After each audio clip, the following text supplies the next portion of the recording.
կդառնի կրիստալային համով ջուր պատմական աղբյուրից։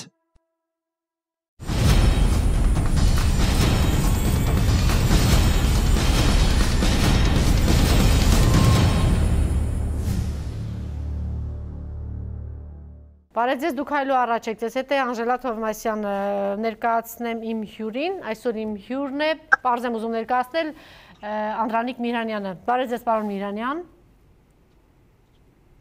Շնորհակալ եմ, որ ընդունեցիք մեր հրավերը, վստահ եմ, որ դուք ուշի ուշով հետևում եք, թե ինչ է տեղի ունենում, արդեն 2 օր է լայնամասշտաբ պատերազմ է հրահրել մեր հարևան երկիր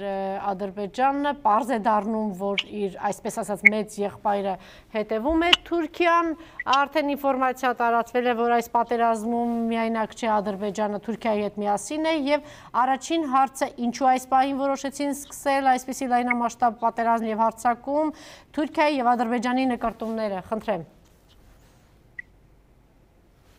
Գիտեք ինչ, իհարկե Թուրքիան եւ Ադրբեջանը ինչպես իրենք են ասում մի ազգ են երկու պետություն, այսինքն նրանք իրար հետ կապված են մայրական կապերով, հայրական եւ այլն, բայց իհարկե ունեին ժամանակի ընթացքում տարբեր խնդիրներ Հայաստանի հետ։ Դե թուրքական խնդրը մենք գիտենք հնուց ցեղասպանությունից հետո 100 տարվից ավել չենք կարողանում այդ հարցերը որևէ ձևով լուծել այդ պետության հետ, սա իր հարցն ունի, բայց Ադրբեջանի հարցը իհարկե կապված է Լեռնային Ղարաբաղի, Արցախի հարցի լուծման հետ եւ իհարկե կապված է այդ կորցրած տարածքների հետ, որը Ադրբեջանը փորձում է վերադարձնել եւ իհարկե մեծ կապ ունի մի ուրիշ հարցի հետ։ Իմիջիալից այդ իմաստով Թուրքիան էլ Ադրբեջանի հետ ունի ընդհանուր ինչ-որ խնդիրներ։ Այսօրվա ադրբեջանական իշխանությունը Ալիևի բռնապետական իշխանություն է եւ ունի շատ կասկածելի լեգիտիմություն։ Եվ իհարկե այն ինչը որ մի 2 ամիս առաջ կատարվեց Տավուշում, դա մի սարսափելի հարված էր, այսինքն այնպես էլ խախուտ լեգիտիմություն ունեցող Ալիևին եւ նրա ընտանիքին, որոնք հափշտակում են բոլոր հարստությունները այդ երկրի, բռնապետական իշխանություն են ստեղծել, հանկարծ նորից հերիք չի որ Ղարաբաղն է կորցրած, 7 շրջաններն են կորցված, հիմա էլ Տավուշում նրանց նվաստացրեցին եւ իհարկե պետք է ասեմ, որ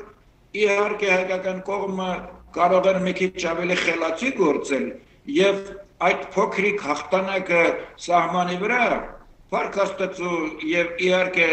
ես շատ ուրախ եմ, որ մեր զինվորականներն ու սպաները լավ գործեցին, բայց իհարկե դա այդպես մեծ չափով ցուցադրել է կարծես թե Շուշիի գրամբումներ կամ Ստալինգրադի ճակատամարտներ, դրանից հետո այնպիսի շքանշաններ բաժանել, այնպիսի թմկահարություններ անել,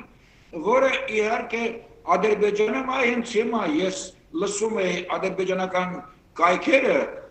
նրանք մեծ դժգոհություն առաջացրեց ադրբեջանական հասարակության մոտ դժգոհություն Ալիևից, ասելով որ նա իմպոտենտ է, նա մենակ մեծ խոսել գիտի, բայց ոչ մի հնարավորություն չունի ցույց տալու, որ Ադրբեջանը այդքան զենք առնելով, այդքան փող կուտակելով չի կարողանում ոչ մի հարց լուծել եւ նույնիսկ Տավուշում նորից նվաստացում ապրեցին նրանք եւ այլն։ Եվ դրա համար ես պետք է ասեմ, որ այս ինչ որ հիմա կատարվեց, սա պատասխանն է Տավուշի դեպքերին։ Նա Ալիևը պետք է իր հասարակության առաջ իր երեսը մաքրեր, որ այդ ժողովրդին նայելու հնարավորություն ունենար, ասելով, որ դե տեսնում եք, դուք ասում եք, որ հայերն ասում են, որ մեր բանակը զիբլանոց է, ես զիբլանոց եմ, բայց դա այդպես չի, ես կապեմ, որ դա այդպես չի։ Դրա հետ կապված իհարկե Թուրքիան ունի ուրիշ, ասենք թե աշխարհաքաղաքական մոտեցումներ եւ ստրատեգիական նպատակներ այս տարածքում։ Թուրքիան արդեն փաստորեն մեծ խնդիրներ ունի եւ Միացյալ Նահանգների եւ Եվրոպայի հետ, ոչ այնտեղ, ոչ էլ այնտեղ արդեն Էրդողանին չեն ընդունում որպես անփոխարինելի մի պարտներ եւ այլն։ Եվ հետո Թուրքիան արդեն վաղուց իրեն նեո-օտոմանական բանի կայսրության, ասենք, հիմնախարիսխն է համարում եւ Էրդողանը այդպիսի ամբիցիաներ ունի եւ իհարկե այստեղ Թուրքիան ոչ թե Եվրոպային կամ Ամերիկային է ընդունում որպես ամենակարևոր, ասենք, գործոն, բայց արդեն տեսնում է թե տարածքում ինչպիսի հնարավորություններ է բացվում Թուրքիայի առաջ։ Ուրեմն նախ եւ առաջ նա փորձում է լուծել Իրաքի հարցը, քուրդերի, այսինքն Սիրիայի հարցը եւ էլի քուրդերի եւ Ասադի։ Հետո իհարկե նա փորձում է լուծել Անդրկովկասի հարցը, որովհետեւ փաստորեն համարյա թե Թուրքիան առել է Վրաստանի մեծ մասը, Թուրքիան ունի միանշանակ բացառիկ ներկայություն Ադրբեջանում եւ իհարկե հայկական ֆակտորը, հետո Ղարաբաղի ֆակտորը հնարավորություն է ստեղծում, որ այսինքն թե Թուրքիան մտածում է եւ ես սա չեմ բացառում, որ այս իրավիճակում գուցե Ռուսաստանը չունենա որևէ ակտիվություն,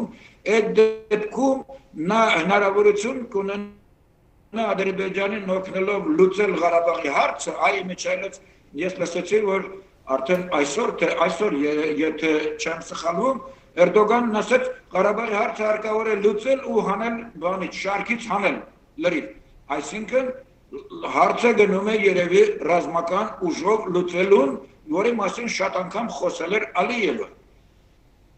Եվ իհարկե այս նոր իրականության մեջ ամեն ինչը կախված է նրանից, թե նախ երկու բանից, ինչքանով է հայկական բանակը պատրաստ եւ հայկական պետականությունը հակահարված տալու եւ իհարկե դեմ կանգնելու այդ համախմբված երկու ուժերի ճնշմանը,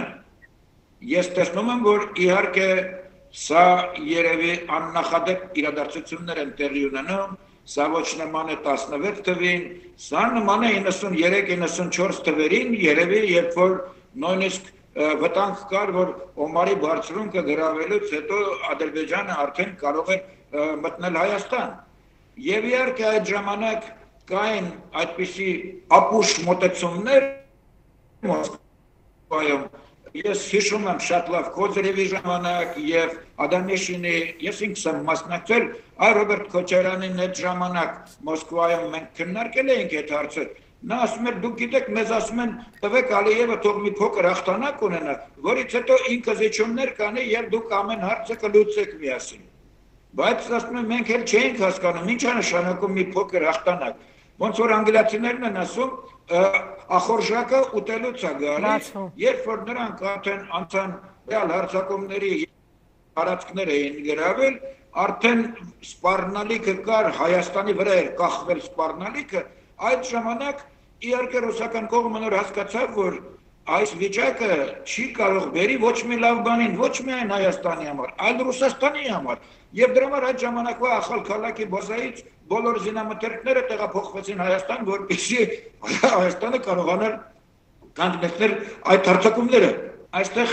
այսպիսի մոտեցում կա, մեկ երևի Մոսկվայում մոռանում են, որ բիզնեսը լավ է, բայց բիզնեսից բացի կա բարձր քաղաքականություն։ Ինչքան էլ որ Ռուսաստանը չլինի Սովետ միությունը, բայց միևնույն է,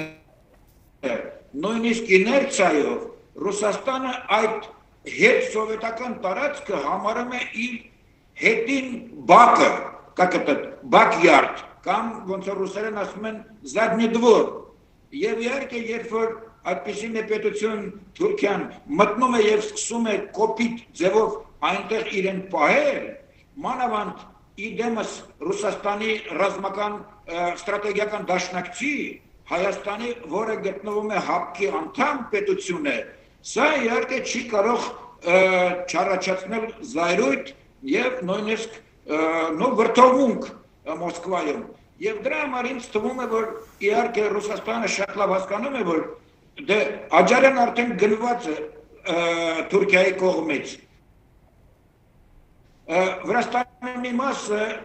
այդ Մարնեուլ եւ այլն դրանք բոլոր ադրբեջանցիներն ու թուրքերով են բնակված եւ Թիֆլիս հենց ինքը շրջապատված է բոլոր կողմերից մի տեղը կա որտեղ կա ռուսական բազան եւ կա մի պետությունը որը պատրաստ է ռուսական շահերի հետ ասենք գնալ ելնելով իր շահերից եւ պահպանելով Ղարաբաղը եւ այդ դաշինքը ռուսական կարող է լինի պատվար այդ տեսակ ոտնձգությունների դեպքում Թուրքիայի կողմից այստեղ իհարկե ռուսական կողմը իրեն դրսևորում է վճռական պահերին այնպես որպեսզի սիգնալը գնա եւ Անկարա եւ Բաքու որ Ռուսաստանը չի թույլ տա որպեսզի իր ետին Բաքում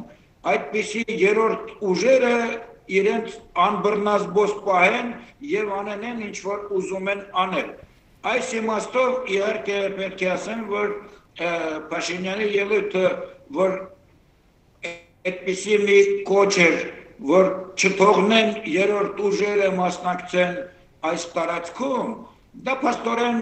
գիտես ինչ ուղղված կարող է լինել միայն Մոսկվային որովհետեւ միայն Մոսկվան կարող է թույլ չտալ որպեսզի Թուրքիան իրեն ազատ ու խուլիգանի նման պահի այս տարածքում եւ իհարկե մենակ Մոսկվան կարող է լուրջ եւ սաստուն խոսք ասի Բաքվին անհրաժեշտ դեպքում որպեսզի նախելքը գլուխ հավաքի որովհետեւ այս դեպքում Եվրոպայի ասածները կամ Վաշինգտոնի ասածները ոչ մեկի հետաքրքրություն չեն ներկայացնում մանավանդ որ Տրամպը այնպես ասաց որ այն մարդիկ որոնք հակված էին ու ես իմ աստվածացնում եւ աղոթքով էին նայում դեպի Վաշինգտոն պետք է հասկանային նա ասաց հա այդ տարածքում մենք ունենք լավ հարաբերություններ դե կմտածենք կարող ենք մենք մի բան անել թե չէ մենք սրանից հետո գալիս ենք այն ավելի տրամաբանական հարցին թե այո այս տարածքում կան շահեր կա Ադրբեջանը որ ուզում է վերականգնել իր իշխանությունը Ղարաբաղի վրա 7 շրջանների վրա հետաքրքիր է թե մեր եւ Ռուսաստանի շահերը որտեղ են համադրելի այս իրավիճակում այս ամեն ինչի ֆոնին Էլ չեմ ասում, որ ակնհայտ է եւ նաեւ ուզում եմ միանգամից հաջորդ հարցս հնչեցնեմ, որ վերջին ժամանակահատվածում ինչքան էլ դա փորձ էր արվում թաքցնել, այնուամենայնիվ կա լարվածություն, հա, Հայաստանի իշխանությունների եւ Ռուսաստանի Դաշնության, դա ինչքանով կարող է անդրադառնալ, թե այն մեսիջները, որ Ռուսաստանի իշխանության ներկայացուցիչները, այսպես ասեմ, արբանյակները այս կամ այն կերպ ուղարկում են, որ մեզ համար հայ ժողովուրդը մի բան է, իշխանությունը մեկ այլ բան, չգիտեմ, դա գործելու է թե չի գործելու, բայց մեծ հաշվով որտեղ է համադրելի մեր շահերը այս փուլում հիմա Գիտեք ինչ, ինձ թվում է, որ Ռուսաստանում շատ լավ հասկանում են, որ այս իշխանությունները իհարկե ուզում են խաղալ տարբեր խաղաքարտերով ու տարբեր սեղանների վրա եւ լինել հաճելի եւ այստեղ եւ այնտեղ, բայց սա իհարկե չխաղացող խաղ է, հնարավոր չի խաղալ այս խաղը այսօրվա իրավիճակում։ Էլի եմ ասում Իհարկե կույր պետք է լինել, որպեսզի չտեսնել, որ ոչ Վաշինգտոնն է գալիս այստեղ մասնակցելու ակտիվ, ոչ Բրյուսելը, ոչ էլ Փարիզը, ոչ էլ մյուսները, այս տարածքում երկու վճռական խաղացողներ կան։ Սա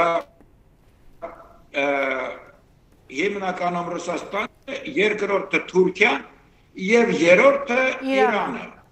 Եվ սա իհարկե հնարավորություններ է եւ հիմա ես կասեմ Գիտեք ինչ, Ամերիկան անմիջականորեն ինքը ֆրոնտմենը չի, ինքը առաջի դիրքում կանգնածը չի այս տարածքում։ Ամերիկյան ստրատեգիան Ռուսաստանին դուրս մղելն է այս տարածքից, բայց Ռուսաստանին դուրս մղելը այ Ադրբեջանի եւ Թուրքիայի միջոցով։ Նոր դրանից հետո իհարկե դա փաստորեն ստեղծում է մեծ գեոպոլիտիկ պրոբլեմ Ռուսաստանի համար։ Որովհետև դուրս մղվելով այս տարածքից նա ուրեմն որովհետև Հայաստանի միջոցով Ռուսաստանն էլ Հայաստանի հետ միասին լինում էր փաստորեն եթե ոչ վճռական դաշնակից, բայց շատ կարևոր պատվար Իրանի համար։ Եվ այնպես որ եթե Ռուսաստանը այս տարածքից եւ Իրանն է մնում հարվածի տակ, եւ Հայաստանն է մնում հարվածի տակ, եւ ավելի խոցելի է դառնում հենց ինքը Ռուսաստանը։ Դրա համար ինձ թվում է որ Ռուսաստանը հասկանալով այդ ամեն ինչ կարվի, որպեսզի կանգուն մնա այս նույնիսկ ծանր իրավիճակի մեջ Հայաստանն ու հայկական ակտիվ միջամտություն Ռուսաստանի Դաշնության կողմից մենք կտեսնենք, հա, այս փուլում։ Ինձ թվում է որ այդ ինչպես որ եղել էր, ինչպես ասեցի 93-94 թվերին, ինչպես 16 թվից հետո այդպիսի լուրջ, ասենք, ռազմական օգնություն ցուցադրվեց Հայաստանին, այնպես էլ այս իրականության մեջ ես չեմ կասկածում, որ իհարկե վճռական խոսքը Մոսկվան կասի, եթե իհարկե վիճակը դառնա նո ասենք շատ տագնապային եւ ոչ միայն Հայաստանի համար, այլ Ռուսաստանի ապագայի համար այս տարածքում։ Եվ դրա համար ինձ թվում է որ հայկական կողմը նորից պետք է հասկանա այս այբուբենը, որ հայկական ռազմավարական կտրվածքով համար առաջի պետությունը ում պետք է պահպանվի այդ ստրատեգիական դաշնակցի, ասենք թե բոլոր տեսակի պայմանավորվածները դա Ռուսաստանն է։ Դրանից հետո ինչքան որ թվա տարօրինակ, երկրորդը դա Իրանը։ Եվ իհարկե կարող չասել ելնել այդ մասին խոսելուց, չեմ կարող չասել այն ապուշությունն ու տգիտությունը, որ արվեց Իրանին փաստորեն անպատվելու եւ Իսրայելում հայկական դեսպանատուն բացելու իրադրության մեջ։ Գիտեք ինչ, մենք բոլորս սիրում ենք հրեաներին, մենք գիտենք նրանց պատմությունը, գիտենք նրանց դժբախտությունները, բայց մենք փաստորեն գնում ենք սրելու մեր հարաբերությունները Իրանի հետ, երբ որ Իսրայել պետությունը ոչ ճանաչել է հայկական ցեղասպանությունը, ոչ էլ իր կողմից ինչ որ քայլեր է անում, այլ ընդհակառակը մենք տեսնում ենք ինքնատերներ, որոնք թռնում են Իսրայել, վերցնում են այնտեղ զինամթերք եւ դրոններ եւ այլն եւ այլն։ Այսօր էլ այդ ինֆորմացիան տարածեց, որ Իսրայելից մատակարարել են Ադրբեջանը, Հայաստանը հասարակ բան, երբ որ Իրանը կորցնում է այդպիսի Իրանի համար շատ մեծ մարդ, ինչպես գեներալ Սուլեյմանին էր, Հայաստանը вообще ոչ մի ձևով չի մասնակցում նույնիսկ հողակավորությանը այդ մարդու, երբ որ դա մեր ոչ մեկը չի ասում, որ մենք հիանանք Իրանով եւ թշնամանանք ամերիկացիների հետ կամ մյուսների հետ, բայց դե եթե դու քո սահմանի վրա մի պետություն ունես, որի հետ 3000 տարվա պատմություն ունես ընդհանուր, եւ քո միակ ճանապարհն է, որովհետեւ հույսդ մենակ Վրաստանի վրա չես կարող դնել, որովհետեւ Վրաստանը իհարկե հարևան է, բայց շատ կասկածելի հարևան է, ոչ մի անգամ ամբողջորեն չես կարող վստահություն ունենալ այդ մարդկանց վրա, որտեղ որ ասում եմ Թուրքիան փաստորեն ամենտեղ ներկայացված է շատ հզոր ձևով եւ ունի հզոր ազդեցություն այդ պետության վրա։ Դրա համար իհարկե հայկական քաղաքականությունը պետք է լինի շատ ավելի լուրջ, շատ ավելի ստապ եւ ավելի շատ հավասարակշռված։ Ոչ մի անգամ իմիջիալով էլի եմ վերադառնում այն շատ անգամ եմ ասել, Սերժ Սարգսյանի ու Էդվարդ Նալբանդյանի արտաքին քաղաքականությունը այդ իմաստով փայլուն է, նրանք կարող էին Իրանի հետ ունենային նորմալ ջերմ հարաբերություններ, բացատրելով Վաշինգտոնին, լսեք, դուք մեր հարցերը չեք լուծում, մենք խնդրեմ ունենք, սա մեր հարևանն է, մենք պետք է այս հարևանների հետ ունենանք նորմալ հարաբերություններ, եւ Վաշինգտոնը դա հասկանում է, բայց այս չեն հասկանում, որ կարելի է քաղաքականությունը վարել այնպես, որ եւ դու պետք է խիստ խոսք ասես ու ասես, սա իմ շահն է, շատ ներողություն, ձեզ շատ եմ սիրում, բայց սա իմ շահն է, ես չեմ կարող իմ շահի վրա անցնել։ Հայտնի է, որ մեծ զորավարժություն տեղի ունեցավ թուրք-ադրբեջանական Նախիջևանում եւ այս օրերին նաեւ որոշակի տագնապ կա, որ հնարավոր է այդ ուղղությամբ եւս հարվածներ լինեն, դա սպասելի է, թե սպասելի չէ, թե այդպիսի համարձակություն չեն ունենա հարվածել նաեւ այդ ուղղությամբ։ Ես դա լրիվ բացառում եմ եւ պատահական չէ, որ մի քանի ժամանակ առաջ, եթե չեմ սխալվում, երբ որ նորից լարվածություն կար եւ թուրքական կողմից կային, ասենք, ակտիվ գործողություններ ռուսական բազայում եւ հայ-ռուսական զորավարժություններ սկսվեցին Հայաստանում եւ սա ցուցադրական ձևով ռուսական ինքնաթիռները եւ հրթիռները եւ այլն ցույց տվեցին, որ եթե հանկարծ փորձ լինի, ուրեմն կլինի հակահարված։ Եվ հետո երկրորդը չի կարելի մոռանալ, ճիշտ է, շատերը տեսնում եմ հայկական ինտերնետում ինչ ապուշություններ ասես, որ չեմ տեսնում, թե որ Տավուշի ժամանակ ինչի հապկը բա չմասնակցեց, բա հիմա Ղարաբաղում հապկը, դե մի քիչ մարդկանց հարկավոր է բացատրել, որ հապկի մասնակցության համար, եթե նույնիսկ Հայաստանի վարչապետը չգիտեր ինչ է կատարվում Տավուշում, հապկը ինչպես պետք է իմանար ու ոնց պետք է մասնակցել, հետո կա պրոցեդուրա եւ այլն, եւ եթե իհարկե հանկարծ թուրքական կողմը Նախիջևանի կողմից ինչ որ փորձեր անի, սա հարձակում կլինի ոչ միայն Հայաստանի վրա, սա հարձակում կլինի Ռուսաստանի վրա, այնպես որ պատրաստ պետք է լինի ստանալու հակահարվածը։ Եվ դրա համար ես դա բացառում եմ, որովհետև այդպիսի լկտիություն չի ունենա Էրդոգանը, չնայած ինքը լկտի մարդ է, բայց լկտիությունը իր սահմաններն ունի։ Այս պահին որոշ փորձագետներ, քաղաքագետներ, քաղաքական գործիչներ շտապեցին ասել, որ պիտի վարկյան առաջ Արցախի ճանաչման հարցը դնի, Հայաստանը։ Ճիշտ է կարծում այս փուլում այդ հարցը առաջ քաշել։ Ճանաչել կամ չճանաչելը Ղարաբաղը դա ինչ է տալիս։ Ինչ է տալիս։ Միջազգային իրավունքի ուղղությամբ ոչ մի բան չի տալիս։ Ռազմական ուղղությամբ ոչ մի բան չի տալիս։ Մենք вообще մեր մեջ որ խոսենք, դա իհարկե հրապարակման համար չի։ Մենք մի պետություն ենք, մի ամբողջական պետություն ենք։ Այդ ինչ ապուշություններ են։ Ես որ լսում եմ այդ խորհրդարանում այդ հիմարությունները, հարկավոր է որ մենք հենց հիմա սկսենք ճանաչել եւ ճանաչեցինք հետո ինչ։ Բայց այդիկը ինձ ինչ ասեց Անդրանիկ, դե որ այնտեղ բոլորը այդպես ոգևորված են, ես էլ եմ տեսել, հանկարծ այնպես չլինի, որ հետո քո վրա շան լափը թափեն, ասեն, դե տես դեմա որպեսի մենք ճանաչենք, դե խո ճանաչենք, միացնենք, թող Լուսինն էլ ճանաչի, թող Եզերքն էլ ճանաչի, բայց դա ոչ մի գրամ, ոչ ուժ է տալիս, ոչ իրավաբանական, ոչ զինվորական,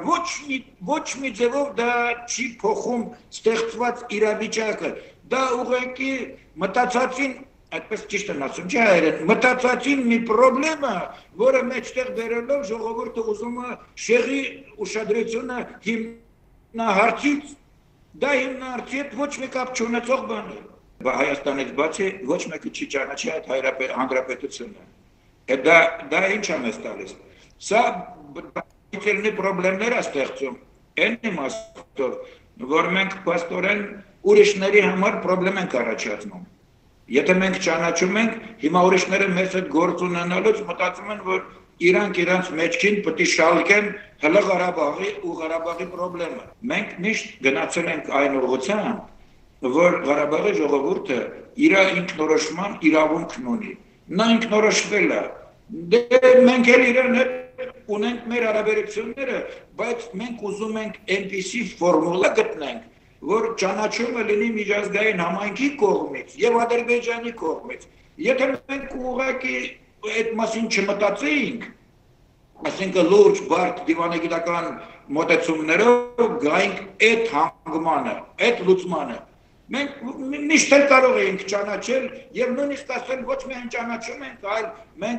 դրանից հետո ոնց որ Ռուսաստանը ճանաչեց Ղրիմը, հետո միացավ Ղրիմի հետ դումով։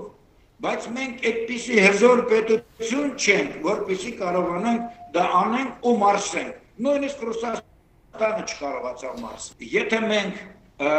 ասում ենք, որ այս ժողովուրդը ինքնորոշվել է, սա մի բան է, բայց եթե մենք ասում ենք, մենք ճանաչում ենք անկախությունը ու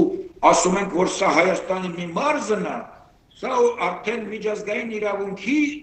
կտրվածքով համարվում է, որ մենք օկուպացիա ենք անում ուրիշ երկրի տարածքը։ Հասկանում եք, ինչպես է սա ընդունվում, ախր մի քիչ այդ հարցերի մասին, որ մարդիկ քննարկում են, մի քիչ պետք է հասկանան, թե ինչպես է սա ընդունվում միջազգային համայնքի կողմից, ոչ թե Երևանից կամ Ստեփանակերտից։ Մասամբ դուք պատասխանեցիք այս հարցում, ինչ պետք է անի Հայաստանը այս վիճակում, արտաքին քաղաքականության հարցում, ինչ կոնկրետ քայլեր ու գործողություններ են պետք անել։ 8-ից մինչև 18 թիվը Սարգսյան Նալբանդյան արտաքին քաղաքականությունը հայլուն քաղաքականություն էր։ Այդ քաղաքականությունով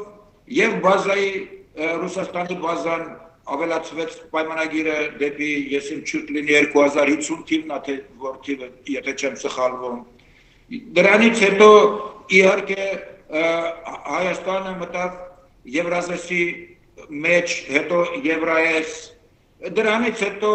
ՕԴԿԲ-ում կայինք, բայց ավելի ուրիշ մակարդակով այդ ամեն ինչը ձևավորվեց եւ ամենափայլուն հաղթանակը, երբ որ Եվրոխորհուրդն ասաց, կամ դուք մեզ հետ պետք է լինեք, կամ Ռուսաստանի եւ Ուկրաինան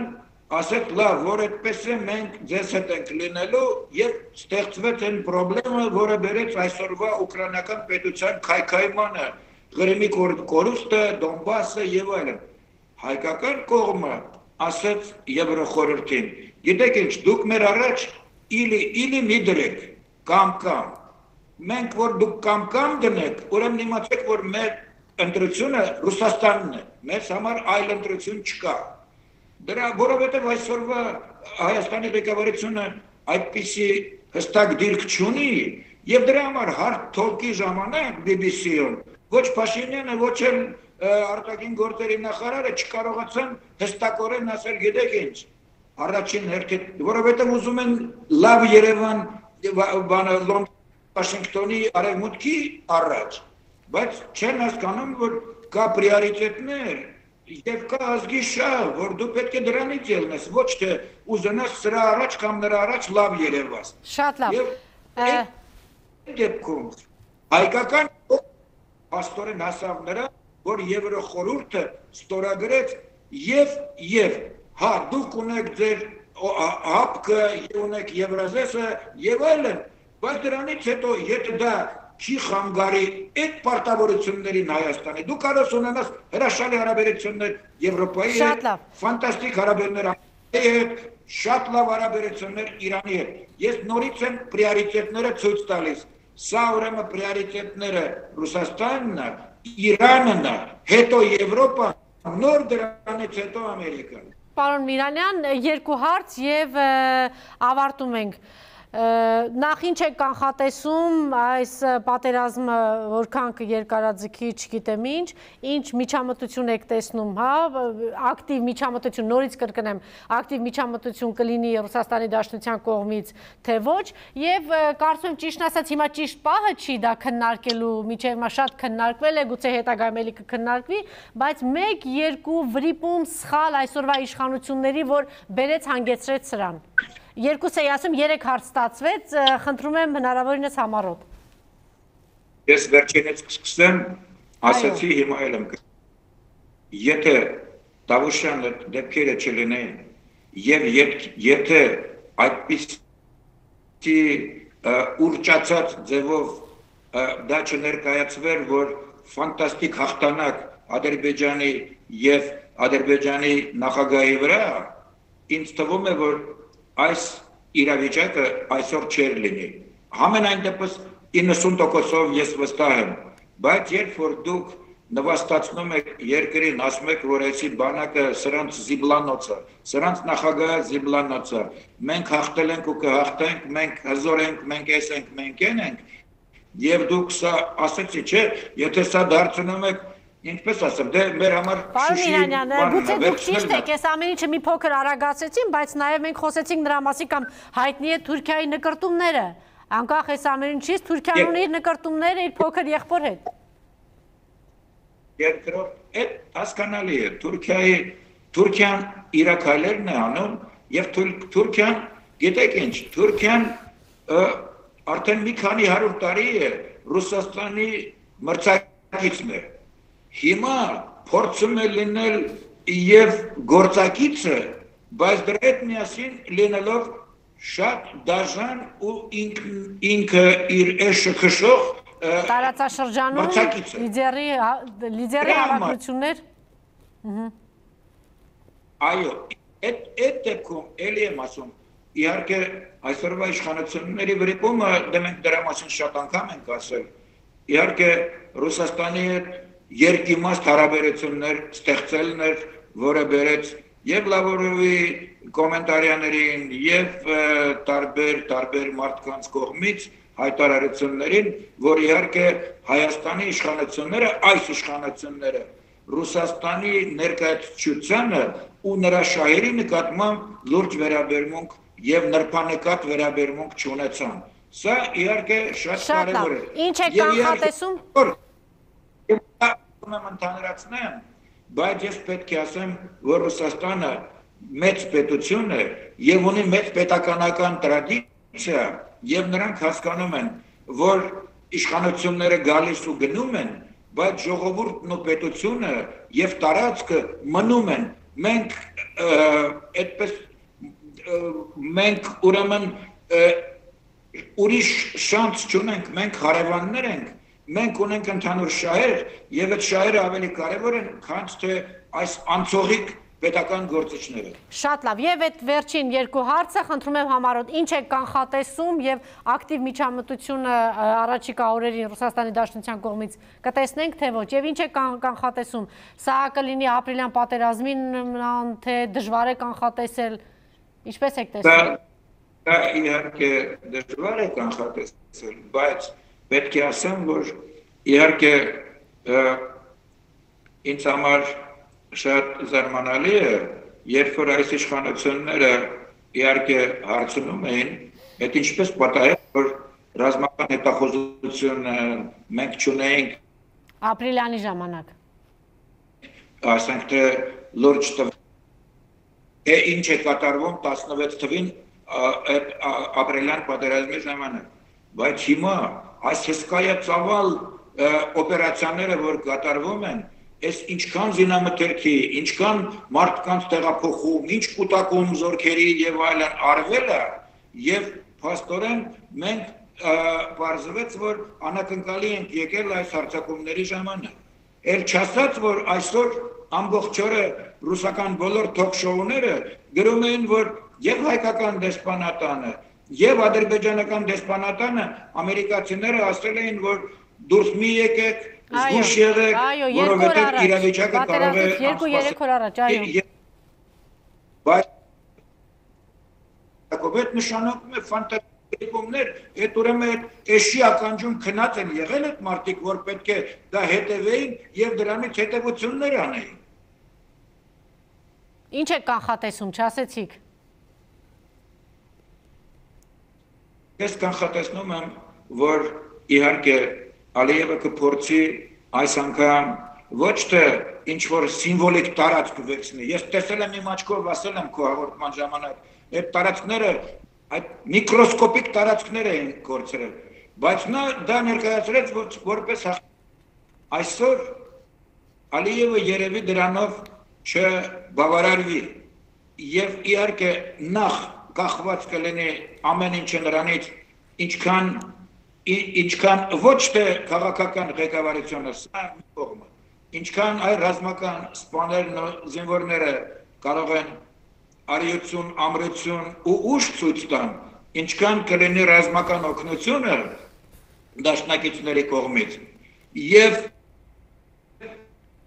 այդ դեպքում ինչքանով հնարավոր կլինի ախորժակին հարվածել Ալիևի, որովհետև նա ուզում է այս անգամ ավելի լուրջ հաջողությունների մի քանի շրջան գոնե վերադարձնի, որպեսզի նա իր ժողովրդի առաջ կարողանա ապացուցի, որ ինքը այսքան տարիների ընթացքում այդ ամպագորգոր այդ բաները հայտարարությունները, որ ուժով կանեմ, ես կանեմ, են կանեմ, որ գոնե մի կերպ ապացուցի, որ ինքը իր ժողովրդի այս ընթացքին իրավիճակին հետևելով կհաջողի ձեր կարծիքով իրեն, թե մենք այս անգամ էլ կդիմադրենք։ Չէ, դիմադրությունը մի կողմից եւ երկրորդը իհարկե ելի եմ ասում, որ սրանով ամփոփեմ, իհարկե ամենավճռական պահին Ռուսաստանը կասի իր ծանր ու վճռական խոսքը, որպես այն դեպքում, երբ որ Մոսկվան կզգա, որ արդեն չափը անցել է Բաքուն, այդ դեպքում իհարկե նա խստորեն կզգուշացնի, որ այստեղ կարմիր գիծն է, այս կարմիր գիծը չի կարելի հատել։ Շնորհակալություն, Իրանյան։ Եթե ես իհարկե կուզենայի եւ երջանիկ կլինեի, որպեսզի մեր զինված ուժերը կարողանային արժանի հակահարված տային, որպեսզի իհարկե այդ ախորժակները չբացվեր Ադրբեջանին, այ մենք այն ժամանակ մի փոքր, այ հիմա ավելի շատ վերցրեցինք, ուրեմն մենք ունենք շանս ամեն այստեղ այսպիսի հարց է դրված։ Այս պահին ինչ եք կարծում, հռետորիկ հարց, այս պահին կարևոր է այսօրվա իշխանությունը գիտակցեն, որ պատերազմ անցած երկու նախագահներ Ռոբերտ Քոչարյան, Սերժ Սարգսյան, այնտեղ կա նաև պաշտպանության նախարարներ, շտաբի պետը, այս պահին դիմեն իրենց, թե մեր բանակը անկախ իրենցից էլ իզորու է դիմադրելու, դիմակայելու։ Կա դրա անհրաժեշտությունը տեսնում եք, թե ոչ։ Անժելա, չգիտեմ, դու դա կարող ես եթե արձակես հիմա ինչ որ ասեմ, այմ ընկերները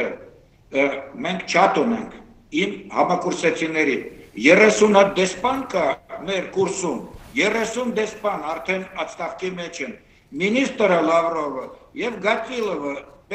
զամ գեներալնովը սեկրետարը օն, այդ իմ կուրսն է, մենք չաթ ունենք, այնտեղ քննարկվում են այդ հարցերը, երբ որ իրենք ինձ գրեցին տղաները, թե ինչ է կատարվում, գուցե Անդրանիկ դու կմեկնաբանես, ես էլ ասեցի, դե գիտեք ասեցի, իհարկե Ալիևը փորձում է հիմա վրեժխնդիր լինել իր նվաստացմանը Թավուշում, բայց եթե իհարկե այսպիսի թույլ իշխանությունները, որոնք ուժեղ հիմք չունեն, այսպիսի թույլ իշխանությունները պատերազմի ժամանակ շատ խոցելի են, այդ տեսեք, Չորնե պալկովնիկի Հունաստանում, հենց որ տանուլ տվեցին Կիպրոսի իրադարձությունները, անմիջապես մի գիշերվա մեջ դուրս գցեցին նրանց իշխանությունից։ Ֆոլկլենդի կղզիները, Արգենտինան, երբ որ տանուլ տվեց Անգլիային, միանգամից այդ գեներալներին ու խունտային դուրս շպրտեցին։ Այսպիսի իշխանությունները, այդպիսի դեպքում իհարկե շատ խոցելի են դառնում եւ նրանց կարելի է դուրս շպրտել եւ ասացի գիտեք ինչ, եթե մի փոքր Ալիևը վերցնի, այս դեպքում այս իշխանությունները շանս ունեն մնալու, բայց եթե Ալիևը շատ վերցնի, ուրեմն այս իշխանությունները շանս չունեն գոյություն ունենալու։ Այդ դեպքում այ վերջացնեմ, գեղեցիկ ձևով ձևակերպեցի, երևի կվերադառնան երկրորդ և երրորդ նախագահները, որոնք շատ անգամ Ալիև հորը տիպել էին կապիտուլյացիա ստորագրել, երբ որ գնում էին այն նախորդ կրիվները։ Շատ լավ, ամեն ինչ հասկանալի էր։ Ես դա գրել էի իմ համակուրսեցիներին, որպեսզի նրանք իմանան ինչպես են զարգանում իրադարձությունները և իհարկե այն մարդիկ, որոնք ստիպել են Ադրբեջանի ղեկավարին ավելի հայտնի ու խելացի ղեկավարին կապիտուլյացիա ստորագրել, նրանք էլ երևի կստիպեն, որ նորից կապիտուլյացիա ստորագրվի։ Շատ շնորհակալություն, հայրենիքը մեկն է, Արցախը մեկն է, մերն է, հույսով, որ այս անգամ էլ հաղթանակը։ բանակին հաջողություն, բայց ես վստահ եմ, որ այդ հաջողությունը ոչ թե ի շնորհիվ քաղաքական իշխանություններին, այլ երևի ի հակառակ ոնց են ասում, վապրիկի այդ քաղաքական իշխանություններին, փառք հայկական բանակին, հայկական երիտասարդներին։ Շնորհակալություն հետաքրքիր զրույցի համար։ Այսօր իմ հյուրն էր, մենք հեռավար կապի մեջ էինք, այսօր իմ հյուրն էր Անդրանիկ Միրանյանը։ Շնորհակալություն։